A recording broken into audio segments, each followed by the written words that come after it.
ओम नमो ओंकारेश्वर देवताय नमः. ओम नमः शिवाय. ओम नमः शिवाय. अवधूत चिंतन श्री गुरुदेव दत्त. मंडळी, आज गणपती बाप्पाचं आगमन होतंय, होणार आहे.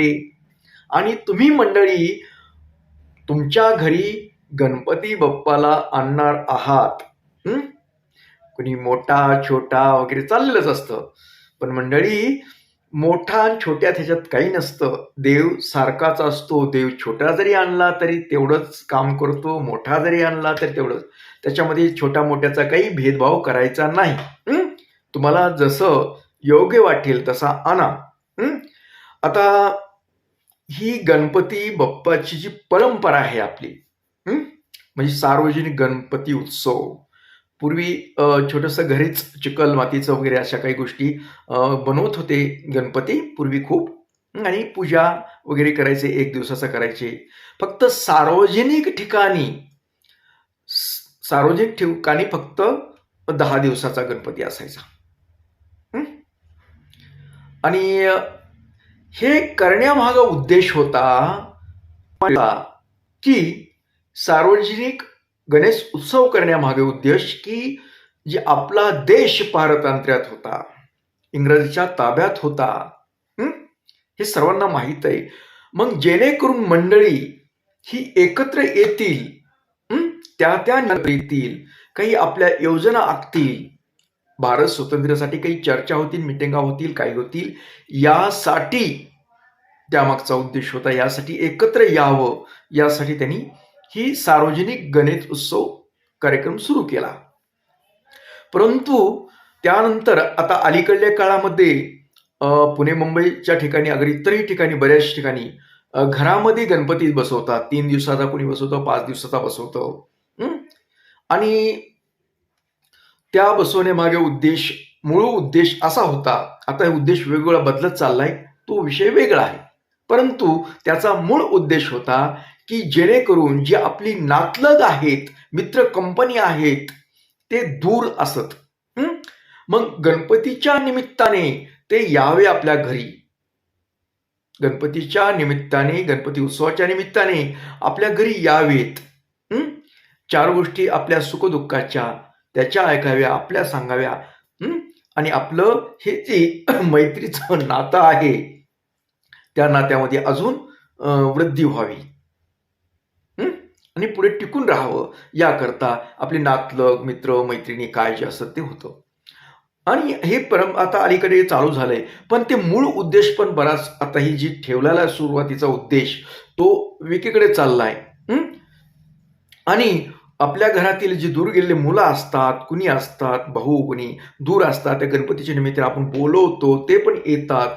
पण मागच्या कधीतरी खायक्या खुरगी करगी घरातल्या काहीतरी हे ना असं केलं, त्यानं तसं केलं, या चर्चा होऊन घरामध्ये कलह निर्माण होतोय.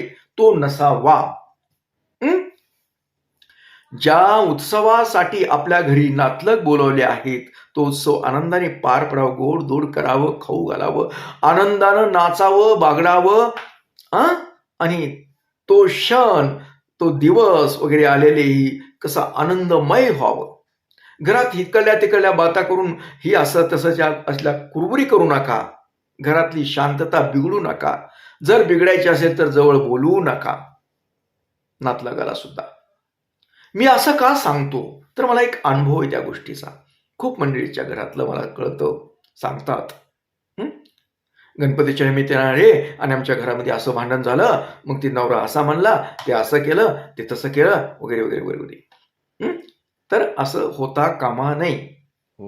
आणि गणपती बाप्पाला ते आवडत पण नाही. गणपती बाप्पा आपल्या घरामध्ये का असावा, त्याची पूजा अर्चा ही का करावी, ह्या उत्सवापुरतच नसावं, तर नेहमीप्रमाणे सुद्धा गणपती घरामध्ये असावा.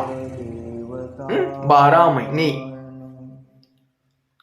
ते विसर्जन करणं ह्या गोष्टी नसतात, ते सार्वजनिकचं असतं. परंतु आपल्या घरामध्ये विसर्जन हा प्रकार नसावा. कारण काही शास्त्र काही सांगतात, त्याच्या पद्धतीने तुम्हाला करायचं करा, माझं काही म्हणणं नाही. परंतु आपल्याला गणपती आणला तर विसर्जन करण्याची काही आवश्यकता नाही, हे माझं मत आहे वैयक्तिक. कारण तुम्ही आज समजा या चतुर्थीला स्थापना केली तुम्ही घरामध्ये स्थापना केल्यानंतर तुम्ही त्याची नियमितपणे पूजा अर्चा करा. 4 दिवसासाठी 5 दिवसासाठी तसं नाही. तुम्हाला सवय लागली पाहिजे. गणपती बाप्पाची आरती आली पाहिजे. त्याचं स्तोत्र पाठ केलं पाहिजे. कारण तुम्ही जर गणपती बाप्पाची सेवा भक्ती जर केली तर तुमच्या कामामध्ये काही अडचणी काही विघ्न येत असतील ते दूर होतात. गणपती बाप्पाचं काय सुख करता दुःख हरता, सुख करता दुःख हरता, सुख देणारा दुःख हरवणारा असा गणपती बाप्पा आपल्या घरामध्ये असावा. तेही 12 महिने असावा. आपण 2 आणि 3 दिवसासाठी नसावा. तुम्हाला जर विसर्जन आणलेली मूर्ती करू शकतात, पण गणपती पूजन ही दररोज असलं पाहिजे. तुम्ही इतर देवाची पूजा करता, आपण शंभू महादेवाची पूजा करतो ना, पण गणपतीचा अगोदर मान आहे. कुठलीही गोष्ट करताना गणपती बाप्पाला आवाहन करावं लागतं. त्या कार्यामध्ये विघ्न येऊ नये, ते विघ्न दूर व्हावं असा त्यामागचा उद्देश आहे. म्हणून गणपती बाप्पाला आवाहन करायचं असतं, त्याची पूजा करायची असते. जी सुपारी असते, लाल सुपारी असते, त्या सुपारीलाच आपण गणपती म्हणतो. म्हणून कुठल्याही मंगल कार्याच्या ठिकाणी कुठलीही शुभ कार्य करायताना त्या सुपारीचं पूजन केलं जातं. म्हणजेच गणपती बाप्पाचं पूजन केले जातं. गणपतीची सुरुवातीला पूजा केल्यानंतर बाकी इतर काही चाललेलं असतं. गणपतीची सुरुवात प्रत्येक ठिकाणी मी पाहिलं, अहो पूर्वी समजा नाटकं होत असत, तिथे गण नावाचं समजा एक गीत असायचं सुरुवातीला. वक्रतुंड महाकाय सूर्यकोटी संप्रभ निर्विघ्नं कुर्म देव सर्व कार्येषु सर्वदा. म्हणून हे गणनायक सिद्धिविनायक त्याला नमन करायचं. नाटक असेल, समजा काही लोककला असतील कुठल्याही, तर लोककलेमध्ये सुद्धा तुम्ही ऐका, सुरुवातीला गणपतीला वंदन करतात, त्याला आवाहन करतात. जे हे कार्यक्रम प्रयोग होणार आहे त्याच्यामध्ये विघ्न येऊ नये म्हणून तो प्रयत्न असतो. प्रत्येक मागे जर तुम्ही वळून पाहिलं, पूर्वीचे लोक प्रत्येक गोष्टीमध्ये गणपती बाप्पाला आवाहन करत होते. अहो शेतामध्ये जर साधा शेतकरी जरी औत वगैरे धरायचा असला तर गण गण गण गण गण गण गण गण गणपती असं करायचे. आणि त्याचं ते काम चालू व्हायचं. असं आहे ते गणपती बाप्पाचं. पूर्वीच्या लोकांना एवढं, आज तुम्ही फॅशनेबल भारी मकर करता, डेकोरेशन करता, काय करता, सगळं खूप सुधारणा झाली तुमच्यामध्ये, पण भक्तीची सुधारणा झाली नाही. भक्ती तुम्ही करतात का? कुठलं काम आपल्या घरातलं काम करताना गणेशाला वंदन करतात? नाही करत. म्हणूनच म्हणतो मी की तुमच्या घरामध्ये एक छोटीशी कवना पण घरामध्ये गणपती बाप्पाची मूर्ती असावी. सर्वप्रथम तिला नमस्कार करून इतर कामाला आपण जावं. काय तुम्ही नोकरी करत असताल, बिझनेस करत असताल अथवा कुठलेही काम करत असताल, त्यावेळेस तुम्ही नमस्कार गणपती बाप्पाला करत. वक्रतुंड महाकाय सूर्यकोटी संप्रभ निर्विघ्नं कुर्म देव सर्व कार्येषु सर्वदा हे म्हणावं. आणि मी जे कार्य करतोय त्याच्यामध्ये विघ्न येऊ नको, तुला नमन करून जातोय, अशा विघ्नहर्त्याचं स्तवन करावं, स्तोत्र म्हणावं आणि आपल्या कामाला सुरुवात करावी. बघा काय परिणाम होतो. एक 4 दिवसासाठी 5 दिवसासाठी तसं करू नका. तुम्ही खूप उत्सव करता, हो गोड धोड खूप पदार्थ करता, भारी भारी करता, आनंदाची गोष्ट आहे, करू नका माझं म्हणणं नाही. करा, तुम्ही जरूर करा, आनंद आहे मला त्यातमध्ये. परंतु आपला गणपती बाप्पा हा नियमितपणे 12ही महिने आपल्या घरामध्ये असलाच पाहिजे. प्रत्येक गोष्ट करताना गणपतीला वंदन करायचं, एवढं लक्षात ठेवा.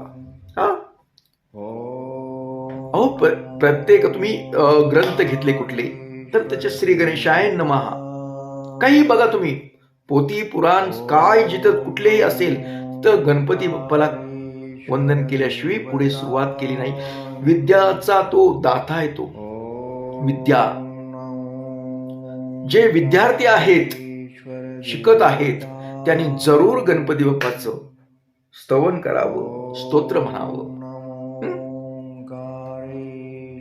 तुम्ही विद्येमध्ये यश प्राप्त करताल, असा हा गणपती बाप्पा आहे. मला सांगायचं, एवढं बडबड करायची कारण काय की तुम्ही 4 आणि 5 दिवसासाठी करू नका. तुम्ही नियमितपणे चालू ठेवा. आणि नातलग वगैरे गोळा करतात ना, तिथे एक भांडण करू नका, एवढं सांगायचंय. काही खुसपटी काढून लागू नका नादी. अशा पद्धतीनं आज गणपती बाप्पाचं आगमन होतंय आपल्या आपल्या घरामध्ये, सार्वजनिक ठिकाणी होतंय. तर आता सगळ्यांनी मी जे बोललेलो आहे तेवढं काही कुणी ऐकतं न ऐकतं तुम्ही ठरवा. माझं काम सांगायचं आहे, मी सांगितलं, मला जे वाटतं ते म्हटलं. आणि मी सुद्धा गणपती बाप्पाचा लहानपणापासूनचा भक्त आहे. का भक्त आहे माहिती आहे तुम्हाला? एक माझी पद्धत. मी लहानपणी ना गणपती बाप्पाचं मला का करू वाटायचं, मी तुम्हाला खरं सांगतो. याच्यात सांगण्यासारखं नाही एवढं तुम्हाला, पण मला सांगा वाटतं. मी गणपती बाप्पा गावामध्ये समजा होत असं, पण घरी गणपती बाप्पाचा आग्रह बसवण्याचा करायचं. कारण माझी आई काय गणपती असला की मोदक करायची. माझी आई मोदक करायची ती. तसं गावामध्ये जास्त प्रमाणात कोणाला नव्हतं, पण ते आमच्या घरामध्ये समजा पूजा अर्चेचे कार्यक्रम हे असल्यामुळं ते आमच्यात केलं जायचं. आणि ती मोदक करायची, छोट्या छोट्या पुऱ्या करायची, अजून त्याच्याबरोबर काही बरंचसं काही करायची ना. आणि ते नैवेद्य हे माझा असायचा गणपती बाप्पाचा.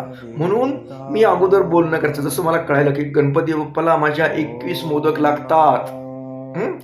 ते घरात 21 मोदक माझ्या गणपती बाप्पाचे, पुऱ्या 21 छोट्या छोट्या, हे असं काही पदार्थ मी 21 मागून घ्यायचं, म्हणजे म्हणायचं. आणि बाकीच्यांना मला काही देणं घेणं नाही, घरच्याला करू आग्रह करू. पण गणपती बाप्पाला ठेवलेला प्रसाद हा माझा असायचा आणि ते खूप मला गोड लागायचा, मला आवडायचा. म्हणून मी गणपती बाप्पाला मी प्रतिवर्षी घरामध्ये बसवत असे. चिखलाची मूर्ती, चिखल मातीची करत होतो. मला मूर्ती पण खूप छान बनवायला येत होती. असं मी करत होतो आणि मला गणपती बाप्पा आवडत होता, आज बी आवडतो. तर म्हणून एकदा गणपती बाप्पा मोरया.